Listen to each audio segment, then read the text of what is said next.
Power star Bhojpuri जगत के सबसे super duper star Pawan Singh ने फिर थामा भाजपा का दामन और कल वे दिल्ली में मिले केंद्रीय गृह मंत्री अमित शाह से। और पूर्व में उन्होंने जो लोकसभा का चुनाव लड़ा था, काराकाट लोकसभा क्षेत्र थे, तो उनके सामने भाजपा और आरएलएसपी के संयुक्त उम्मीदवार थे उपेंद्र कुशवाहा। तो दोनों में हो गई है दोस्ती और अब पवन सिंह शामिल हो गए हैं भाजपा में और उन्हें 2 सीट दिए जाने की अनुमान है, जिसमें एक आरा शहर की सीट है जो राजपूत बहुल सीट मानी जाती है। इसके अलावा काराकाट की विधानसभा सीट है। हो सकता है कि उनकी धर्मपत्नी ज्योति सिंह लड़े चुनाव एक सीट से और एक सीट से स्वयं पवन सिंह के चुनाव लड़ने की चर्चा है। तो देखिए पूरी कहानी बताता हूँ। लोकसभा का चुनाव था, पवन सिंह मनोज तिवारी जी के माध्यम से भारतीय जनता पार्टी में शामिल हुए। उसके बाद उन्होंने अपने लिए एक लोकसभा की सीट मांगी थी। वे चाहते थे कि आरा या काराकाट से भारतीय जनता पार्टी उन्हें उम्मीदवार बनाए, लेकिन ऐसा हुआ नहीं। उन्हें आसनसोल भेज दिया गया।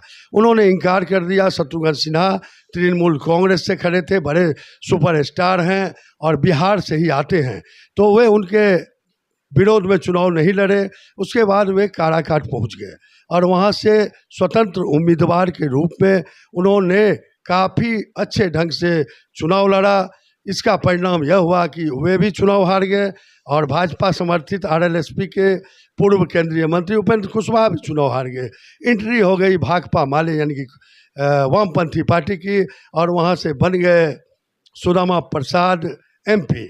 तो देखिए बिहार में राजनीतिक हलचल तेज हो गई है। अमित शाह कूटनीतिज्ञ और चाणक्य माने जाते हैं भारतीय जनता पार्टी ने। उन्होंने पवन सिंह को मनाने के लिए, साधने के लिए, भाजपा में शामिल कराने के लिए पूरी जिम्मेदारी दी अपने राष्ट्रीय मंत्री ऋतुराज सिन्हा को।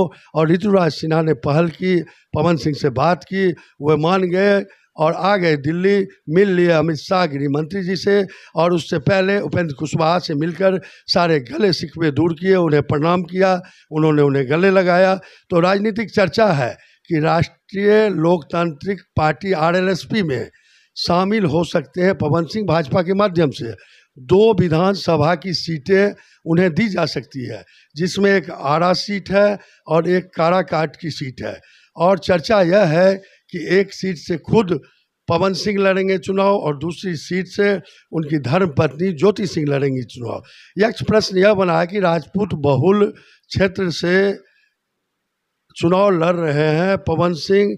यह देखिए पुष्टि हो चुकी है इसकी, हालांकि आधिकारिक तौर पर कोई खबर नहीं है, लेकिन क्या पावर स्टार का पावर राजनीति में चलेगी, यह बहुत बड़ा प्रश्न बना हुआ है। उन्हें अमित शाह ने जिम्मेदारी दी है कि आप शाहाबाद, आरा, बक्सर, डिहरी, सासाराम आदि इलाकों में पूरी तरह से भारतीय जनता पार्टी के पक्ष में अभियान चलाएं। विदित हो कि लोकसभा चुनाव लड़ने के दौरान उन्हें पूरी जानकारी राजनीतिक हो गई है और वे पूरे लोकप्रिय अभिनेता हैं, सिंगर हैं। उनके गाने को लोग पसंद करते हैं, खासकर भोजपुरिया समाज में वे काफ़ी लोकप्रिय माने जाते हैं। तो देखिए एक तरफ यूपीए गठबंधन, दूसरी तरफ भाजपा गठबंधन और त्रिकोण बना रहे हैं प्रशांत किशोर और उनकी पार्टी जनसुराज। आरोप प्रत्यारोप का दौर जारी है और हो गई है एंट्री पवन सिंह की। देखिए पावर स्टार का जादू राजनीतिक पावर के रूप में चलता है।